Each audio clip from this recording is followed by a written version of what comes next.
ഗുരുവായൂരമ്പലം ശ്രീവൈകുണ്ഠം, അവിടത്തെ ശംഖമാണെന്റെ കണ്ഠം.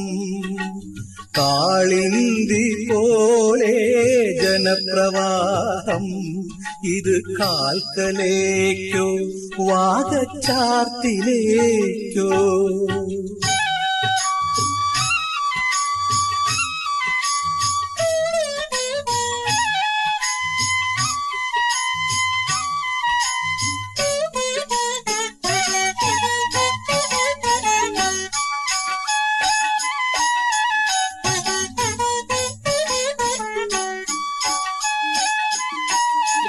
പൂന്താനപ്പാനയിലെ പനിനീർ ചുരക്കും പുണ്യതീർത്ഥത്തിൽ മുങ്ങി